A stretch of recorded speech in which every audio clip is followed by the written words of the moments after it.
Though hopes for a new Shenmue game were fading away by 2006, fans would find comfort in an adult-focused spiritual successor known as Yakuza. Perhaps the first big-budget game to focus on the criminal underworld of Japan, Yakuza would find Sega hoping to establish a new Western franchise with tactics such as casting famous actors in major roles. But unfortunately, it would perform so poorly outside of Japan that localizing Yakuza games became even trickier as the years would pass on until finally finding its audience in 2017. And while admittedly undermined by some jankiness, underneath there's a charming and engaging open world in this debut installment that is great. A tale of revenge, stolen money, and the criminal underworld, players are cast into the role of Kazuma Kiryu, a Yakuza member who initially hopes to start his own family within the organisation. Unfortunately, his plans are put on hold for a decade as he takes the rap for the murder of his boss Dojima, which is actually committed by childhood friend Nishiki after Dojima attempts to sexually assault Yumi, another childhood acquaintance. After he is released, and expelled from the Yakuza before his sentence is up, he learns that not only has a large chunk of Yakuza change been stolen, but Yumi is now missing. What follows is a long, twisting story that keeps you hooked. Yakuza was notable for the time for its extended efforts at localization. Coming nearly a full year after the original Japanese release, Sega would rope in some seriously top-level talent to dub over Yakuza, including Michael Madsen, Eliza Dushku, and Mark Hamill. The voice acting isn't the most consistent, as while Hamill makes for a deliciously psychotic Majima, this is contrasted by Madsen's stiff and clunky performance. That money's everything the Tojo clan's brought in over the years. But unfortunately, even with the voice acting ranging from decent to cringeworthy, some issues with translation can hurt the game. Hopping on the same bandwagon as games like GTA San Andreas, the curse-laden dialogue borders on comical with its frequency, which along with odd pauses and cheesy one-liners can dampen the story's strengths. Yakuza borrows a few elements from Shenmue, namely a confined open world where you can not only partake in story missions, but also side quests, enter shops to purchase items, and engage in a gallery of mini-games. Kamurocho, despite not coming near the size of worlds like San Andreas, benefits from an intimate, detailed world. Plenty of unique shops are available to explore, taxis can be taken to teleport around the edge of the map, and there's a feeling of the city being alive, with strolling NPCs and random encounters with gangs, keeping everything moving.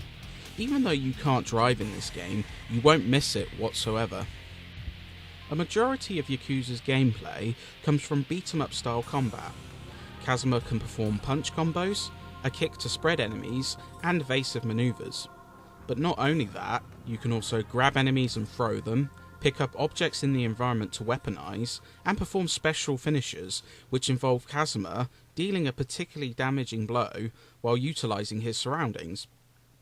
Everything is governed by a heat meter, which allows you to harness special abilities that can be upgraded via experience from defeated enemies.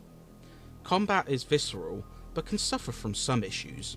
The locking on is ropey at best, often causing you to combo straight past your enemy. The crowded environment and camera can combine to block your view, and enemies can often gang up on you and leave you defenseless to repeated attacks. But despite some quirks, it's still engaging enough to keep you going. You can expect Yakuza to take between 12 to 20 hours to polish off. The main story is quite lengthy, but it's the list of side activities which keep the game going much longer. Missions allow you to partake in a variety of sub-stories, some of which are throwaway, while others are involving and intriguing. You can partake in gambling mini-games, go to clubs where you can form relations with some of the girls working there, and more. After initial completion, a premium box allows you to indulge in special modes. Adventure Review allows you to explore the city's missions without the main story, and Action Review lets you partake in combat challenges such as time trials, boss rushes, and even more. It's undoubtedly a full-featured game. Oh, you're here. Yakuza isn't the most consistent game in terms of presentations, but it does have some feathers in its cap. The cutscenes are a clear highlight, as despite utilising the game engine to create most of them, they show strikingly expressive facial animation, often bringing the story to life. The city can suffer from pop-in and stutters, but there are a lot of neon lights and attractive locales. The combat also looks great, with vicious animations, especially for the heat finishers. The sound is a mixed bag, with brutal attacks and a varied score being the pros, while stiff acting, awkward translations, and canned lines, some of which just change the pitch of the same sample, can drag it down. So despite some layers of issues, some partly due to the localization and others through awkward design, Yakuza has a quirky charm that is worth investing in. The varied range of activities, compact yet living city, and brutal combat are compelling, along with a deep and twisting story.